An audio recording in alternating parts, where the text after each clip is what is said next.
Hello everyone, welcome back to Classic Automotive Services.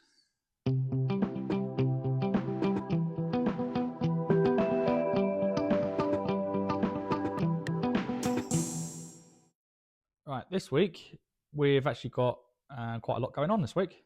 Quite a lot of different things going on as well, different cars anyway. So we'll start off at the beginning of the week, like we usually do, with a car that we had come in. It's not here now, but I did get some video footage of it when I was working on it and with the stuff I was doing on it. So it was only a cut in for carburetor rebuild, but it was actually a 1934 MG PA. Real nice little car, and it's been a long time since I've actually worked on one. There's not many of them left anymore, but it was an experience working on it again. So, but the carburetors on it were an absolute mess. It had been to another company. Like I said in the little video that I do, I used to work for this company a couple of years ago, so I know exactly what they're like. And well, the carburetors were just an absolute mess on it. So I ended up rebuilding the original carburetors and putting them back on. And it run like a little sewing machine afterwards. So we'll put the videos of the MG PA in now, and then we'll move on to what else we've got. Right, we've now got the camshafts and everything back into the head. So it's actually now the next morning. I've actually come in early this morning to try and get on with this. It's actually 7:15 right now. So I'm just making a cup of tea to try and wake myself up before I carry on with the shimming. So I've already gone through and measured all the exhaust cam, and on this engine the clearance should actually be 6 thou. So what I've done is I've drawn up a little sheet just so I don't lose track. This is the exhaust cam. I'm now going to do the inlet cam. 1 to 6 starting from the front. Got all of our clearances, what they are at current, what shim is in there now, and then what the shim needs to be, so I can get the rest of this measured and start organising shims. Now on the exhaust cam I already have mixed and matched a couple to get the clearances right, because they're all out and some of the shims were actually the required thickness that were needed for others. So I've managed to save a little bit there and mix and match the shims. So I've got 2 clearances which are now right. But the rest of them I'm going to have to order unless some of the inlet shims marry up with it, so we'll have to see. But I've now got to remove the exhaust cam and do the inlet, as when you try and turn the cams, because they're not actually in time, the valves actually hit each other, so you've got to be very careful with it, as you can very easily bend a valve if you don't pay attention. So yep, now I've got to remove the exhaust cam and do the inlet. So that's where we're up to on that. But also I'm going to do that now, and also this morning I've got to do the little MG PA which has arrived yesterday afternoon. I'm going to have a quick look at it. So we've got the Jaguar. The owner come in yesterday afternoon and he cleaned up his engine bay. So he got it all nice and clean, got rid of all this muck and grime in there from where the engine was leaking oil and rusty water everywhere. So over here we've got this lovely little MG PA, so in for carburetor rebuild. So we'll have a quick little walk around it. So the inside, these are lovely little cars. You wouldn't want to drive one every day, admittedly, but they are a nice little car. The gearbox is back to front on them. If you look, I don't know if the camera will pick it up. So you've got first is up here, second, then you've got third where first should be, and fourth where second should be. So very odd sort of driving experience. You've also got big drum brakes with cable operated brakes. So yeah, they're not the best thing you want to live with. But yep, it's a very smart looking little car. Very nice. So if it was mine, I think I'd personally probably have the wheels in silver instead of the green, but that's personal preference. So she is a very nice little example. So we'll have a look under the bonnet and show the carburetors. If we can lift it one-handed carefully. Let's just lay that over. There we go. And there she is. Little engine. So very, very simple, but also can be a little bit complex at the same time if you've got to build one. So, for example, the dynamo on these sits vertical on the front of the engine, and it's got gears on each end. Well, it's got gear on the bottom and a drive plate at the top, which drives the camshaft. So there's no time chain or anything like that. It is driven through the shaft and the dynamo.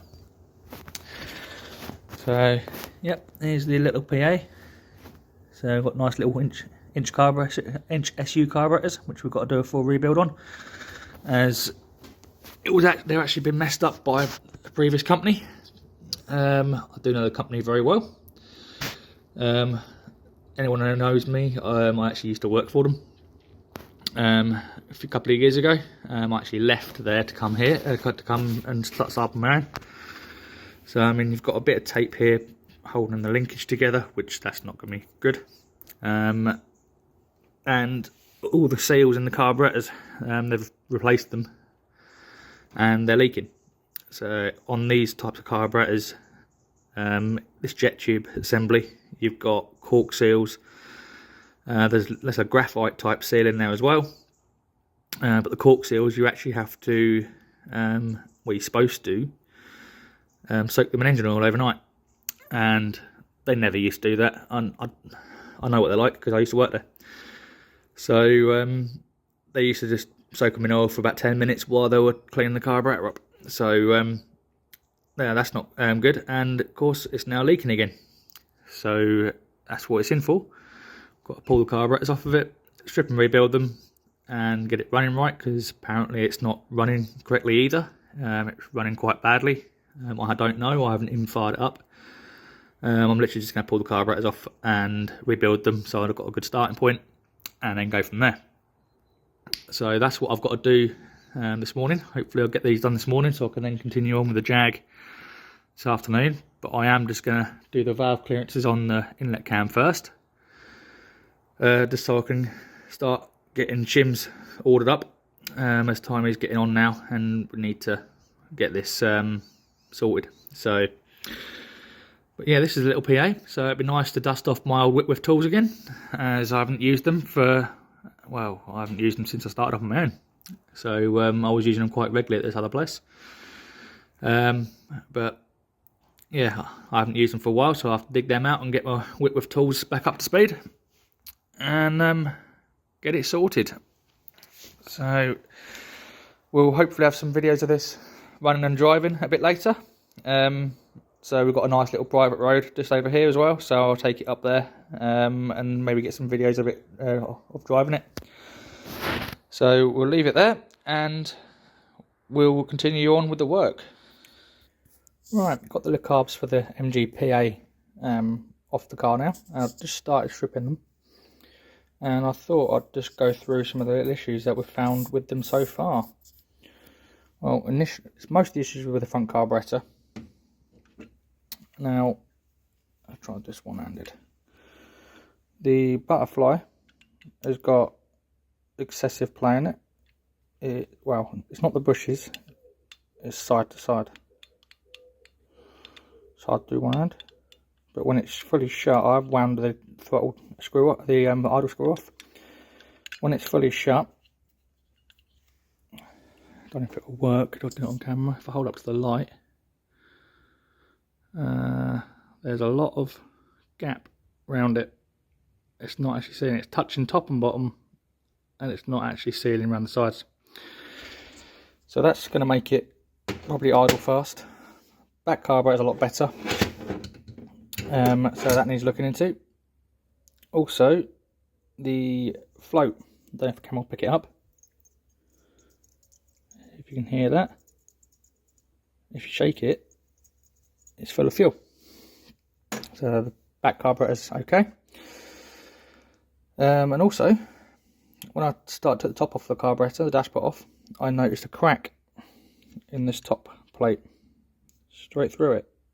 So I removed the screws and it fell in 2 pieces. So these are supposed to be fully reconditioned carburetors. Well, they're junk, absolute junk. Well, the front one is anyway. Not only that, the float bowl has got no breathers on it. All it had was a little top cap screw with no seals, so it's not surprising it's leaking fuel out everywhere with the dashpot full of fuel and sunk, so it's just pumping fuel out. There's no seals on here. It should have. I've got the original carburetors that the customers sent down with the car, and as you can see, it's got breather pipes and overflows. They sold just both as an overflow and a breather. So I may end up rebuilding these ones as the original ones and putting these ones back on the car. Don't know yet. I'm going to have a quick look at these and see if these are going to be more serviceable than them things over there, and we'll go from there. But either way, we'll get it up and running right. As long as there's not any other issues with the car, it will run absolutely fine. But yeah, for reconditioned carburetors, that's appalling. So I mean, the floats look new, especially that one. That one does definitely look new. So maybe it's just a faulty float, but also it could be a original float just cleaned up. I don't know. I didn't build them in the first place, so I don't know. But yep, we'll go into it. We'll get into it and see what else we can find. I'm going to check them other carbs, see what they're like.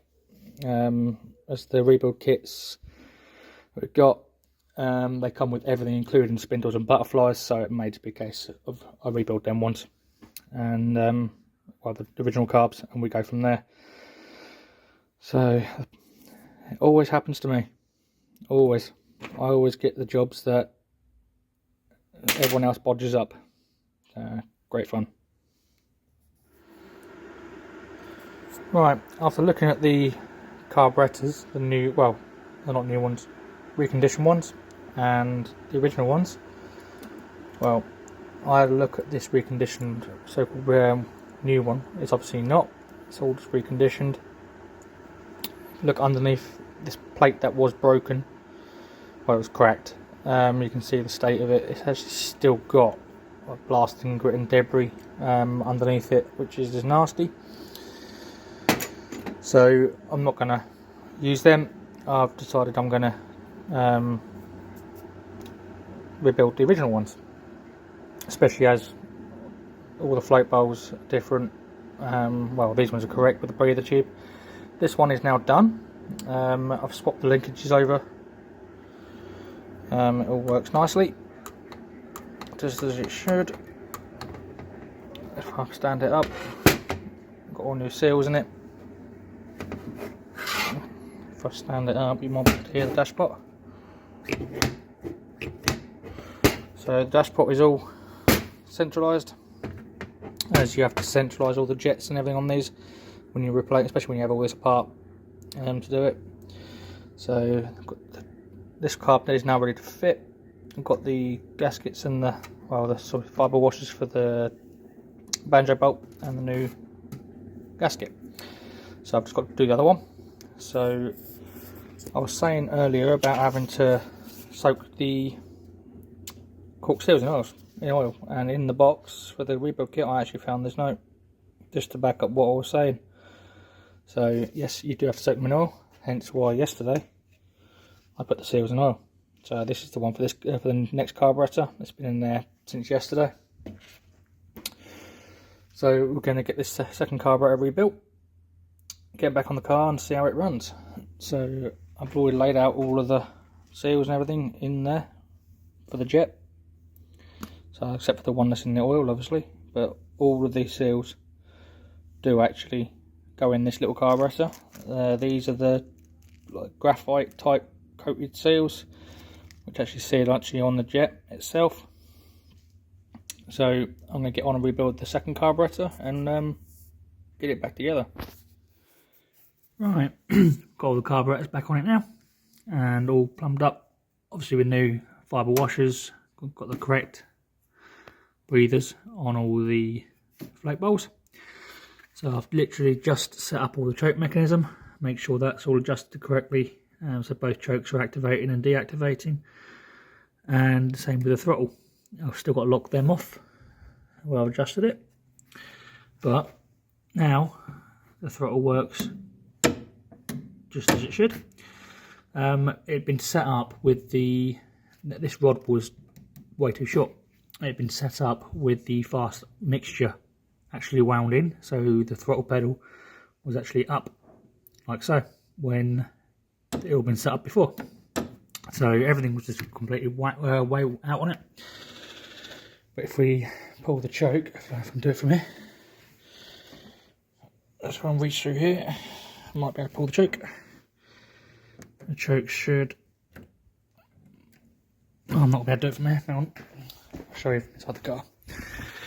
So down here, you've got your fast idle. So you basically do it up to set your idle speed for when it's on choke. And then this one, you just pull it. So if I pull it, pull the grommet out again. Right, pull, that's just to start it, then return it, and it knocks the choke off. So as you can see, I've just pulled it a few times and the choke's all fully returned, exactly as it should be. So I've got to put a battery on it, pump the fuel up, check for leaks, and then get it up and running, and set the carburetors up. So hopefully it'll be good to go. So we'll see what it runs like in a few minutes. Well, it's running. I've literally not set anything up yet. It's just reassembled with the carbs rebuilt and spun it over, and she fired straight up, and she's even sitting there idling. So I've obviously got to set the carbs up.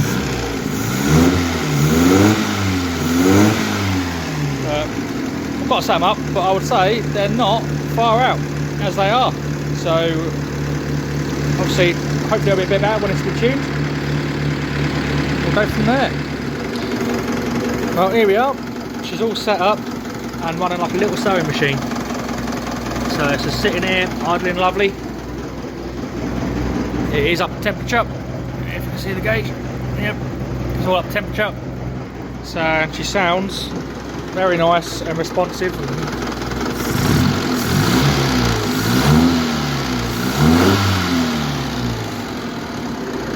So it's all sorted.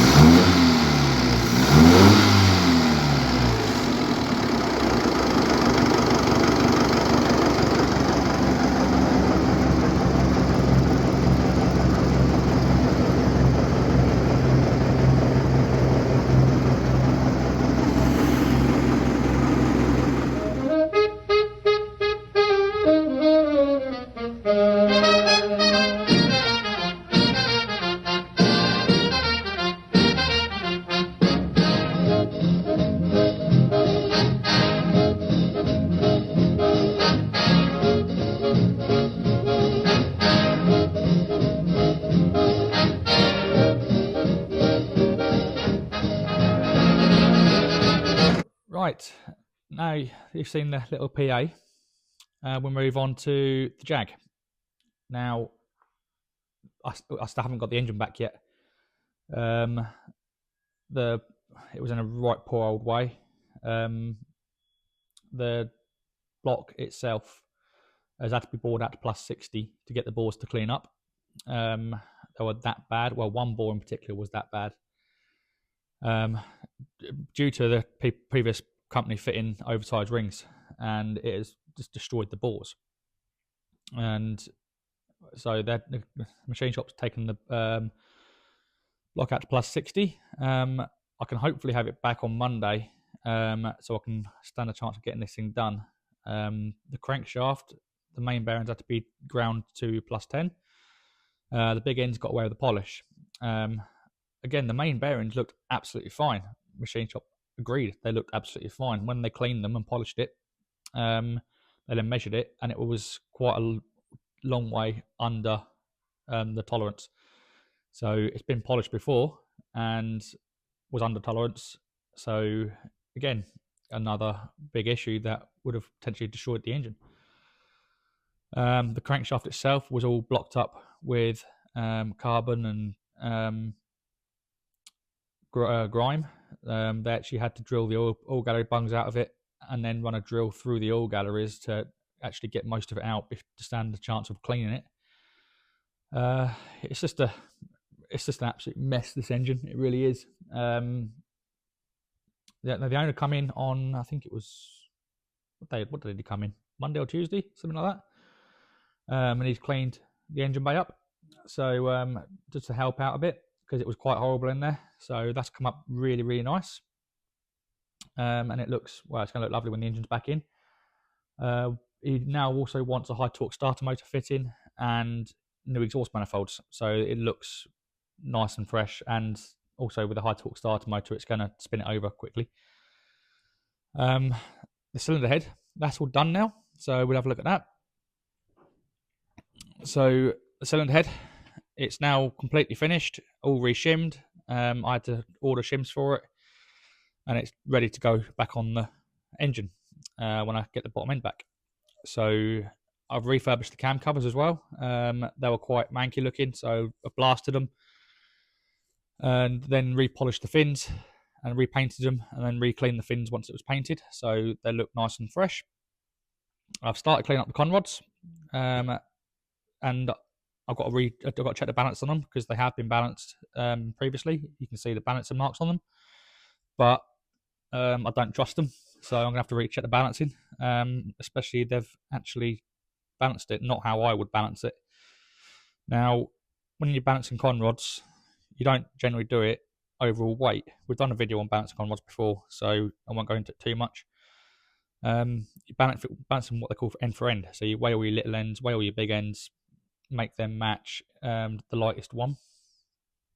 And then if you've got an overall weight discrepancy, then you start taking a little bit off here and there to try and get it down. But these have been cleaned up all on the sides, so that says to me they've probably just done overall balance, not end for end, which isn't the best way to do it. I mean, on these you've got, this is a balance pad, so usually on the big end you've got like a rib or a big pad. On the Triumph engines you've got a big square sort of cast in block. You take weight off of there, and then on the little end you can just start taking a little bit off, just a little bit, not too much, so you don't thin it down too much, to get that weight down. If you look, that is actually thicker there than it is there anyway, so purely so you can balance the rods. So most con rods are designed so you can balance them like that. So we've got to look into them. Also, when the pistons come back from the machine shop, we'll balance them as well. Now the oil pump, again, we've got some little videos of this, which we'll put in a minute. The oil pump, like I said in the video, I will show you. I was going to get in and out of rotor kit for it, but the price of the in and out rotors compared to a pump, I just went, nah, we'll get a pump.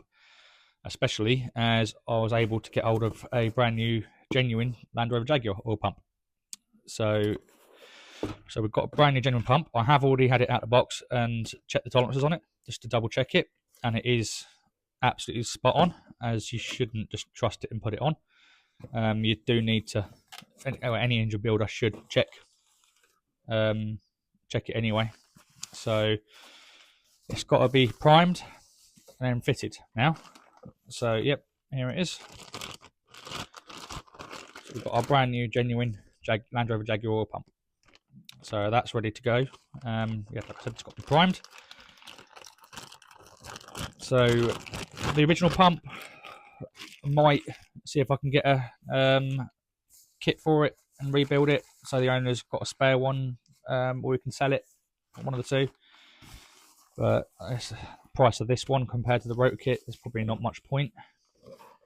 I'll speak to the owner and see what he wants to do, but that won't be until the car's done, obviously. So as I need to get this engine built, back in the car, running and driving before Friday, because next Saturday it's got a wedding. With the issues that we've had with the engine, it is looking quite slim to get done, but we are going to try. Like I said, hopefully getting the block and the crank back on Monday, tomorrow. So we stand a chance. Yeah, it's going to be some very long days and working into night, burning the midnight oil. But we are going to try and get it done. But I have already spoke to the owner and said to him, there's a chance that we're not going to make it. So it's only going to take one part not to turn up, because I've got parts on order at the moment. One part to not turn up, or to be wrong, or one little issue, and it's going to stop it making it. So yeah, we'll see how we get on. But we'll put the videos of the Jag in now, of going through the oil pump and the valve shims and everything else. So we'll put that in now. Okay, the next issue with the Jaguar XK engine. So I've done all the valve clearances for the inlet and exhaust cam, and written down, I've just done my little charts, just handwritten ones, because, well, it's just faster and easier before I do the engine build sheet for it. And I worked out all my shims, well, measured them all, worked out what shims we need to actually get the clearances right. So we've should have 4 thou clearances on the inlet cam and 6 thou on the exhaust cam. But all these shims, they are done in imperial, so that's 0.135 thou, basically. So, and I've been trying to find shims to get these clearances right, and no Jaguar specialist or anything like that stock the shims that I need in the thickness. All the shim kits, or the actual shims that you get for the Jaguars, I've been told by all the specialists and the machine shop that's doing all the machining for us, they all stop at around 0.110, and that's because, after talking to the machine shop, all the valves, they should be cut into the head a certain depth as a measurement from this face here, the cam cover face, to the top of the valve stem. And all the valves should be cut into that depth, so it puts you in the range for the shim kit. And this one, it now turns out that where it's had new valve seats and that in it previously, and none of them have been cut into the right depth. So that's thrown a massive spanner in the works trying to get shims for it, hence why it's probably always so rattly, because all the clearance was so big.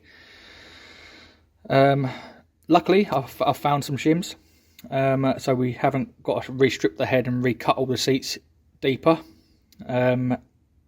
It's just an ongoing saga with it. We keep finding more and more issues with this supposedly rebuilt, reconditioned engine. It's starting to get ridiculous now, the amount of issues that are wrong with it. But yeah, like I said, I've managed to find the shims. They're not cheap by any means, because I have managed to mix and match a couple of shims to get some of the clearances actually correct.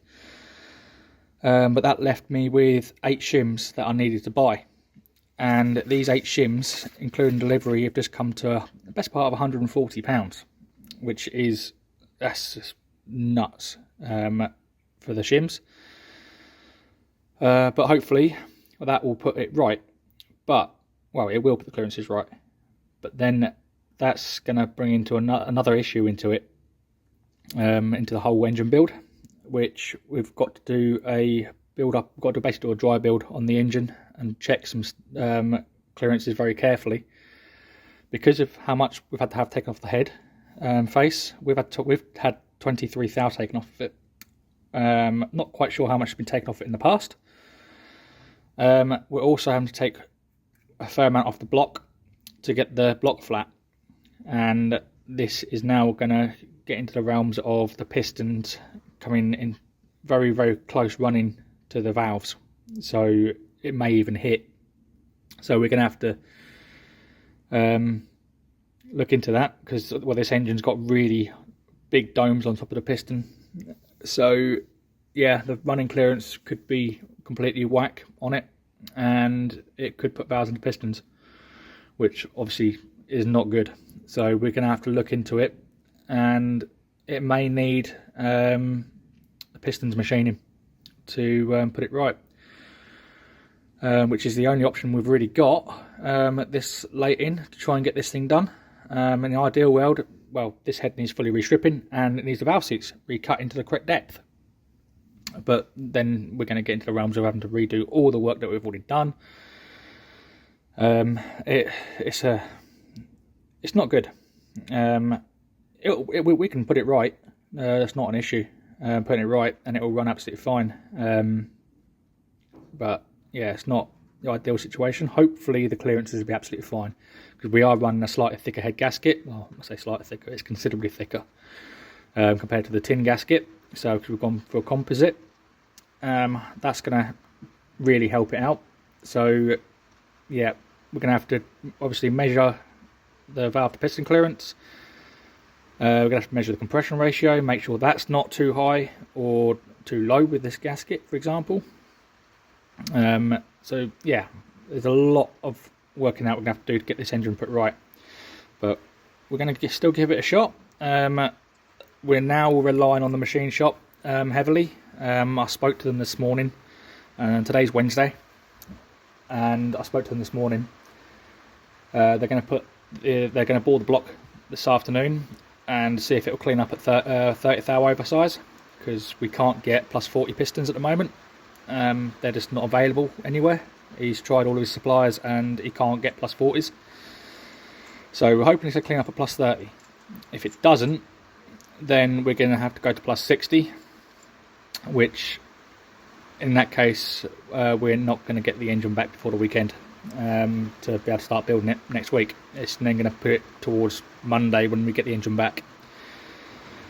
So that's then really starting to cut it fine for getting this built for the following weekend, which obviously the 20th, as we keep saying.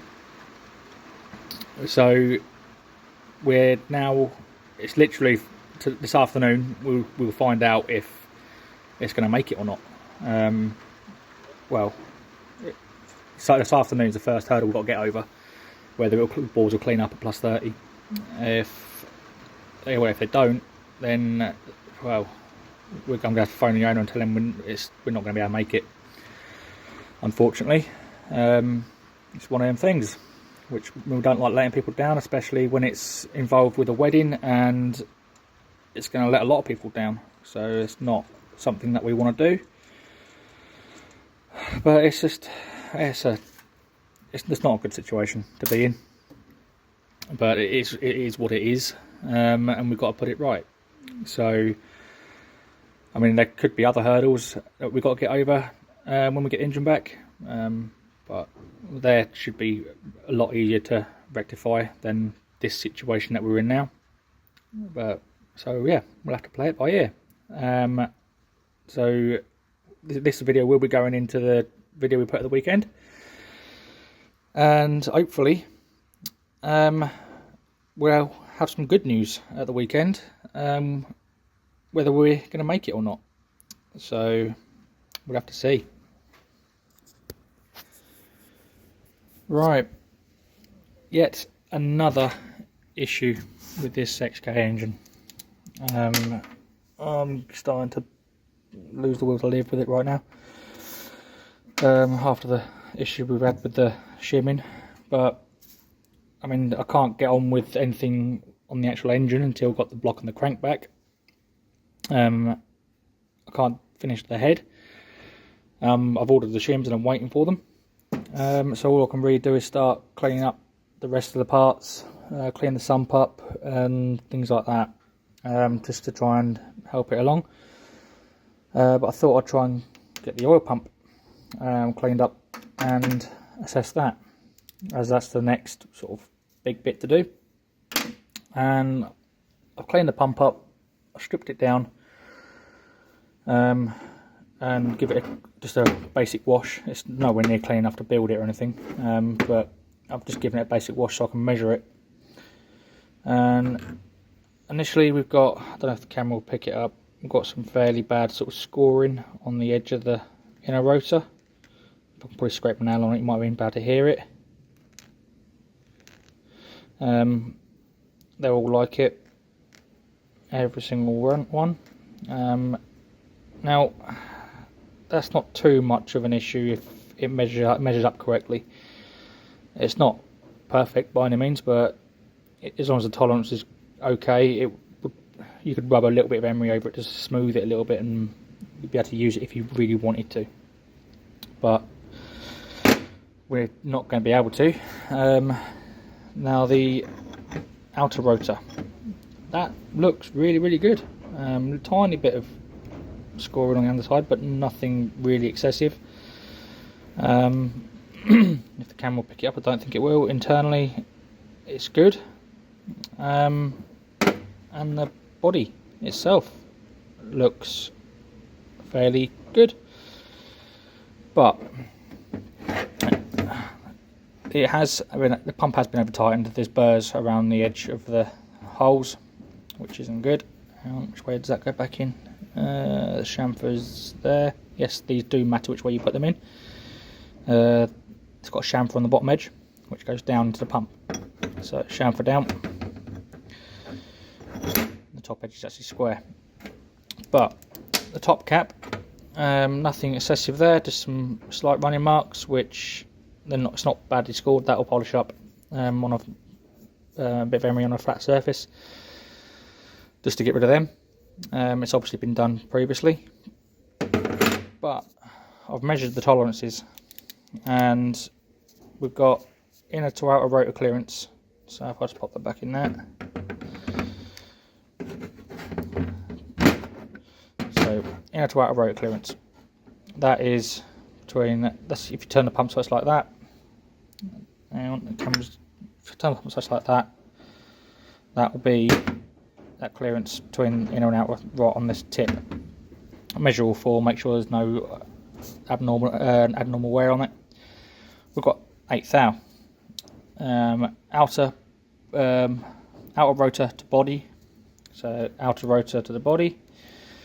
We've got 6 thou, and end float is 3 thou.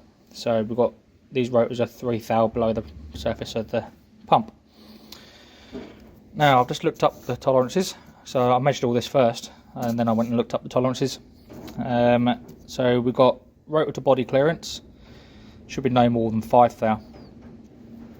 So we've got 6, so it's already passed its outside tolerance. End float should only be 2 thou. We've got 3. End float I'm not really that concerned about, because I can face the pump body down a little bit to get it right. That's not an issue at all. And then the rotor clearances, so inner to outer rotor clearances, should be 6 to 8 thou, and we've got 8 thou. So this pump is on its top limits. It's literally, well, it's outside its limits on 2 of them, and it's on its top limit on the other one. So that's another issue. So what I'm going to do, new pumps are actually expensive, and this is the original, it looks like a Holborn Eaton design. I haven't looked at the make. Yeah, it's the original Holborn Eaton pump. So what I'm going to do is I'm going to see if you can buy rotor kits. I'm going to buy a new set of rotors and put them in and see if that brings it back into tolerance. Like I said, the end float I'm not really worried about, as you can face the pump a little bit to get that right. So, yep, another part which is knackered. And it's another part with another issue which is now holding us up, so because I can't get this pump sorted and built, so it's ready to fit. So I'm going to have to now look up prices of rotors for it and hope that they bring it back into tolerance. If not, we're going to be buying a new pump.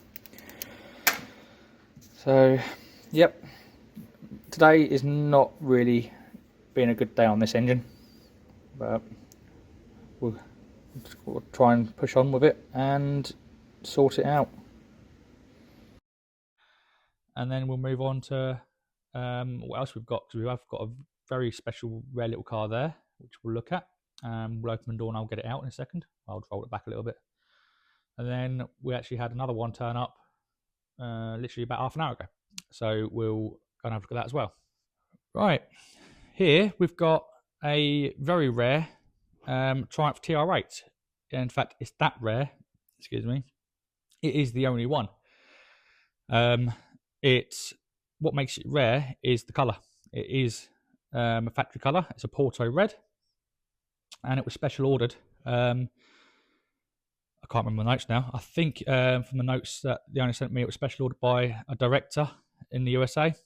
I believe director of BL. He special ordered it in this colour as an automatic with all the bells and whistles on it. So it's got all of the aircon, and it's also fuel injected. It isn't at the moment. At the moment, well, the original engine, I believe, had a failure, and the engine was taken out and it had a carbureted engine put back in it. But we have had this in the planning for quite a while, and over there, we won't go and have a look at it because it's tucked up over there at the moment. We've got a complete fuel injected TR8 engine, and it is a Pucker TR8 engine because it's got the TR8 engine number. So we're going to put it back to original with the fuel injection. I believe we're going to reinstate all the aircon and everything on it and put it back to exactly as it should be. The car itself is actually in very nice condition. Doesn't really need anything doing to it other than the few mechanical jobs. So this will be an interesting one. We are planning on at least starting this once we've got the Jaguar sorted. So the plan is once the Jaguar is sorted out next week, we're then going to get the Dolomite Sprint fired up, well, the Vermilion Dolomite Sprint fired up, and then we're going to swap the engine on this. Not necessarily get it running, just drop the subframe, change the engine over, put it all back in, so that the engine's back in the car, and then start connecting it up and going through it all here and there when I've got spare hours here and there, or waiting for parts on other cars. So that's the plan with it.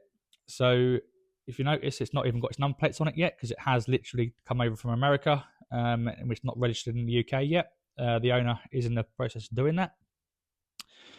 I believe it's got quite a nice registration for it as well. Not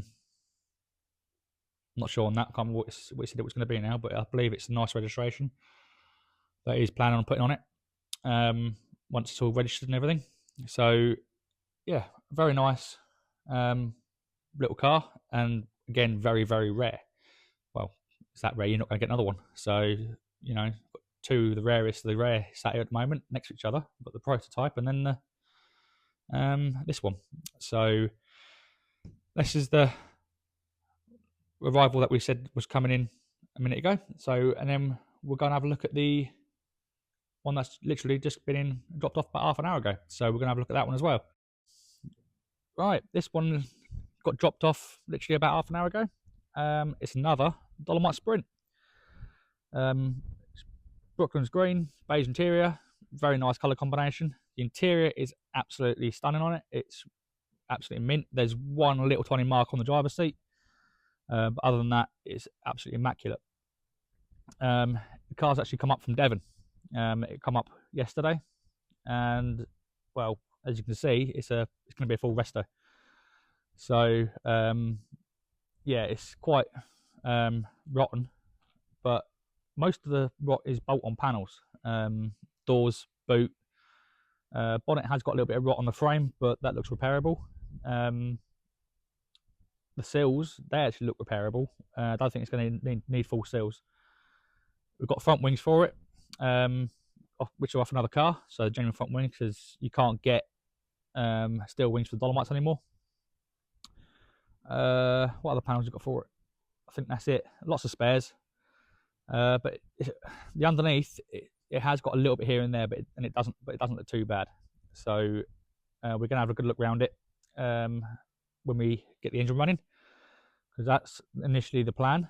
The owner just wants us to get the engine running and get the brakes up and running, so that he can put it back into his storage, because he only picked it up yesterday. He's going to put it into his storage until we've got the room to actually get it and do it.